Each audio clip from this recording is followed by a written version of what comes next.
joining me in the studio right now are 2/3 of the artists behind this week's Jam Hot Record of the Week. D.O.D and Poppy Baskcomb in the studio. Studio crew, please make some noise!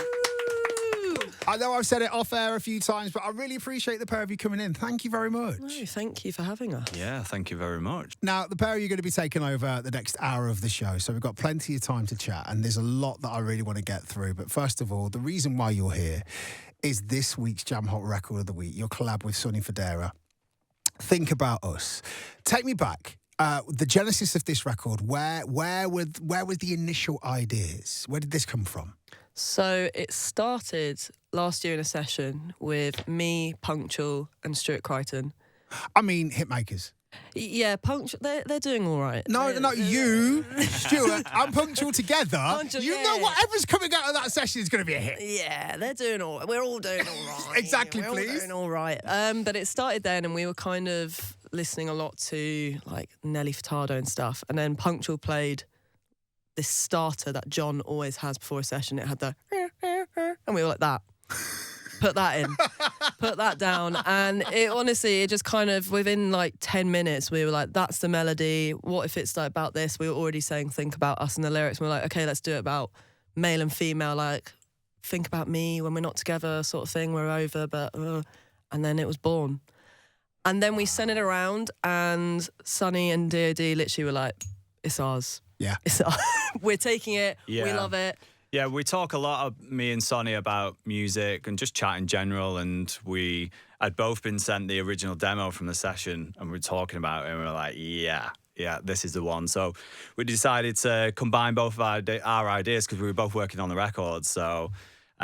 decided to do it all as a collab together, and here we are now. See, I love it when that happens because, you know, to let people in behind the curtain, sometimes when you'll write something in a session, you'll send it around to DJs and producers. Sometimes that's when the egos kick in and someone goes, no, well, this is mine and this is mine. But no, you came together and it's like, yeah, everyone work on it together. Yeah. That's it. Got the best out of the record for sure. Oh, 100%. And it's so weird that, you know, that Poppy, you were saying in the session, you were kind of channeling that Nelly Furtado, because the very first time I heard it, I'm like, oh, wow, Poppy's really in a Nelly bag right now. I was fully in it. I was so in it. I was like, come on, someone let me just do it once. You know what? My sister actually texted me the other day. She was like, what Nelly Furtado sample is that from? I'm like, yeah, there's no sample. We did get that from like a few people. They were like, so what's the sample? And we were like, it isn't one. Yeah. It isn't one. And if it is... Poppy doing some great stuff in the studio. If it is, then I'm in trouble. And I apologise, but... No samples in this. No samples in it. No, Doesn't sound like Marvin Gaye at all. Please, no. None of that. We'll have none of that. But the thing that I love, Poppy, about your vocal on this is it just proves how versatile you are as a vocalist. Because you blend and mould your vocal tone to whatever the track needs. You go diva on some records. You've gone Nelly Furtado on this record. What goes through your mind? Are you literally channeling different characters when you're recording your voice? Honestly, it is. I feel like I've got like alter egos. And then I think it's my brain, for some reason, I can't help myself. And I'm there like, it needs more of this kind of vocal on it. And I'll just ap to it. Vocal chameleon. Yeah. You know, I don't know what it is. I just love to change it. I find it's fun. I find it's fun. It means I can stay on more music and people have no idea. It's enjoying great. What you do. Yeah, it's just It's half the battle, isn't it? Always, you know, got to have fun in the studio. Exactly. But yeah, I just channel different characters, and I think if I'm like, well, what would this person sound like on it, and then just go from there, but with my own twist on it. I mean, I was about to do a reference that will fly completely over your head. I was going to reference Stars in Their Eyes, but I know Stars. Yeah, that's just going to show how old we are. Yeah. 28. Tonight, Michael. Oh! I'm going to be Nelly Furtado. Don't you worry. I always used to think, how did they change so quick? But obviously, I didn't like clock in that TV. I always thought, wow, what a team behind on hair and makeup. Being there like, who would you be if you were on Stars in Their Eyes? Oh, who's the one person that you think, you know what, I'd love to be able to kind of nail their vocal tone? Shakira. I've got a feeling you've got a Shakira in the bag. Oh, God. Definitely. La, la, la, la, la, la. She's in the room. Here she is. We need some We snow. were in South America for one short moment, and we're back. We are back. We're in right London. here. We're right here. We're right here. D.O.D, man, I mean, look, you know, the last time you and Sonny collabed, we're talking Brit Award nomination for Song of the Year. One of the most successful songs of last year across genre. When you went into the production of this, was there any of that floating around in the back of your head, or was it just attacking the track for what it needed?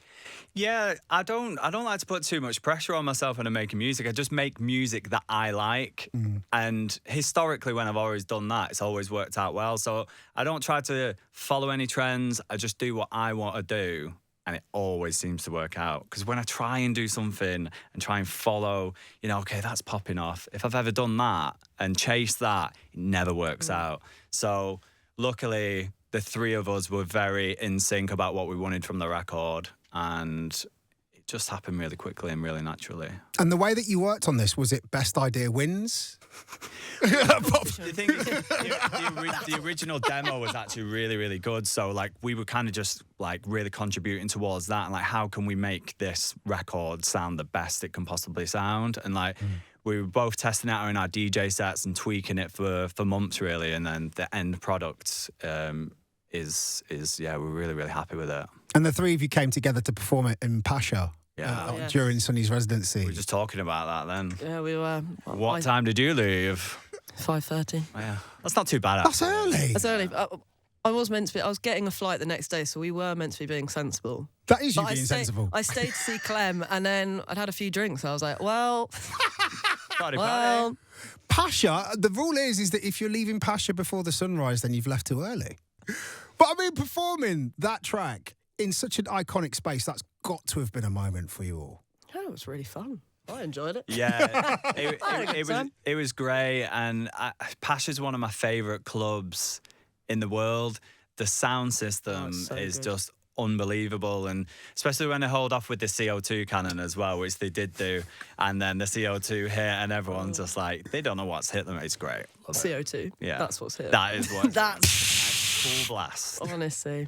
Do you know what? The other thing about Pasha that I don't think gets shouted about enough is the people that work there are just amazing. Yeah. Big yeah, up to they are. Shimana and the entire kind of artist liaison crew, and like the security are amazing, the tech people are amazing. It's very rare that you'll go into an iconic club and everyone's really nice. Oh yeah, they're lovely. Yeah. Very nice. The waitresses on the tables, great laugh. They are a great. Come with us, come with us. No, I have a flight. Have another drink. No. We may firmly be in club season. Nights are getting longer. Weather's taken a bit of a turn, but we can't have you both here without talking about the incredible summer that you've both had. Firstly, D.O.D, how's the sleep schedule been, man? Well, I've just come straight off a plane from the US and come straight here. Oh, man. Yeah. Well done. I kind of just get used to One being second. tired. Go on. Can D.O.D get a round of applause for that? So many other artists would have cancelled on us, but you said, no, you're coming in. I'm coming in, mate. I'm coming in. Doesn't matter how tired I am. I'm coming into Capital Dance. Hey. But yeah, do you know what? I kind of just gotten used to just being a bit tired all the time. So it's Constant state. just constantly hanging on. But no, it's worth it though. I mean, I'm playing a lot out in the US now. And obviously still playing globally as well, but the focus has really been on the US. And it's great to see how my music is just popping off over there, really. And I'm just kind of, like I said before, I'm just doing my thing, and the people seem to really, really enjoy it over there. The crowds are great, and just really enjoying my time over there as an artist. The thing that I'm seeing quite a lot with US crowds is that they've almost rediscovered house music. Yeah. Like for a very long time, it's been lots of different hybrids and it's lots of different, lots of different genres. But they seem to really have rediscovered their love for proper house music, and that's what you make. Yeah, I feel when I first started touring out there, it was about September last year. I went into it a little bit unsure of like what they were gonna like as an audience, and then I quickly come to realize that I felt like they were just ready for something new, which was obviously it's not new, it's vocal house music, but in terms of what like everyone who's popping off over there is playing, I kind of just went in at a different angle and it seemed to really connect. So I've just very much been doing what I want to do. Again, it's just been working. Has any of the shows kind of influenced what it is that you're making? Because I know that you are a prolific producer. When it comes to making the music, you're making music all the time. Yeah, I try not to make music based on like what I think people are gonna want, but it's got to be playable. That's the number one thing. I need to finish the record and then instantly think, okay, I can't wait to play this. And then obviously you got to test it out. If the reactions are good, then you know you're onto something. But if no one's vibing, stays on the computer, doesn't it? Man, chuck it. Yeah. Delete. I've actually got a folder called the Graveyard folder. You know. Do you know what? I'd love to hear some of the tunes in the Graveyard. Yeah, it's a big folder. yeah. Big folder. Right, I've got some songs like that as well. Okay, do you want to put him in the Graveyard folder? Put them in the graveyard. Just collecting We'll make a dust. cemetery. Digital dust. Yeah. Digital dust. What's this? Oh, no, it's another hit for somebody else. Yeah, that's what it is. But, I mean, Poppy, we've got to talk about you because Universe. Oh, yeah. Ibiza with Miss Monique. Yeah, that was pretty wild. So you can say that you played the world's first hyperclub in the very first season that it opened. Yeah. How was it? It was great. I mean, it was one of those things, like, we were before David Guetta and, like, Miss Monique was like, be warned, they save their energy for David, King David. So at first you got on, they were like, zombies. But then they started to liven up a bit, but it was crazy. It was huge. It's a big setup. It's a very big setup. What is it, like 15,000 in that main room? Something like that. I mean, I was more shocked about like the table prices, but like that. Have you seen the price for some chicken afterwards? €80? Yeah. But there is caviar on the chicken. Well, I didn't ask for that. Yeah, And I guess no one's so. who's asking for that? For a bit of sweet chili Yeah. from Bossman. For $2.99, please. Yeah, caviar. Ooh, nah. Middle of the club as well. I don't know why I'm trying to defend it. But it's part of the experience, isn't it? Yeah, of course. But it is a crazy club. I mean, the last time I went there was when it was Privilege. That's showing age a little bit because then they told me how long ago it closed. I was like, oh, my bad. Yeah, no, same here. But we also need to talk about a massive accolade that you achieved this year, Poppy, because your collab with D.O.D and Fatso, Tell Me What You Want, went silver. It did. Congratulations. Thank you. I mean, Another one for the wall. another one for the wall, on the wall that has no space already. That's a good sign. In a small flat. All right. So like, well, But it's a flat that she owns and it's in Knightsbridge. Exactly. I wish. Put him on the floor, lean him up against the floor. I wish. You know, that's false advertisement, that. You're on the way. On the way. You're on the way. No, it's going to happen. It really is. But yeah, it was great. I mean, I had such fun promoting that song last year, so I'm glad that it's... And the guys were so excited that it went silver as well, so we were all like, yes.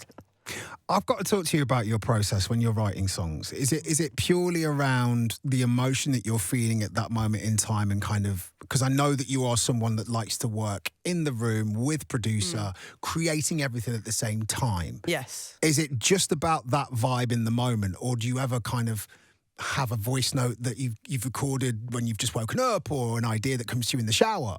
Sometimes. Very rarely, though. Mainly it's like the vibe of the room, because most times people just go, well, what do we want to do today? And then it's like, let's take a look at Mint. Yeah. Yeah. What's popping off right now? And then you're like, oh, God. But sometimes it... Shoot me now. Taxi manager, get me out of this session now. Have any of you heard the song Where You Are by John Summit? And you're like, oh, no. That's that when the song really pops off, that's when you hear it the most and you just go, please don't say that. Please don't say that. But most of the time it is the vibe, because I guess different people, if you're working with new people as well, it's kind of good to gauge how they like to do things. And also someone might come in that day and be like, I've had the worst week and I want to tell you about it. And you go, okay, okay. We'll write about you. Tell me your story, what's been going on. It's like a therapy session. So it changes, but it's rarely on like a voice note. Sometimes it is. Well, tell me what you want. What was the vibe for this? Oh, What's the secret to getting a silver record? we were. That was another one that was done in like half an hour. Do you know, I find the ones that take the shortest and you kind of don't think about them is the moment when it does really well. So for this, it was kind of like 10 minutes and we didn't think about it. We were like, that sounds great, just do it. Tell Me What You Want was the same. When we did Good Love for Hannah Lang, same vibe. That was like a 10-minute thing and we were like, great. But it's always worked out that that's the songs that have done the best. And I think overthinking's the devil. Yeah. That's what I believe. So as soon as someone's like, but what if we just changed? I'll go, no. We're on the vibe now. Don't ruin it. Don't ruin it. Just roll with it. I think that's also a quote that is going to be a new series of merch for you, Poppy. Overthinking is the devil. Yeah. I can see that on a T-shirt. I like it. You need to trademark that. Everyone listening now, it's trademarked. Can't use it, it's mine. She's a writer. She's a writer! It's on the voice notes. Now, we've already spoken about your Jam Hot record. There's some you've both had and this year. But I want to take a look at the future because it feels like UK dance music at this moment in time is in possibly the strongest place that it's ever been internationally.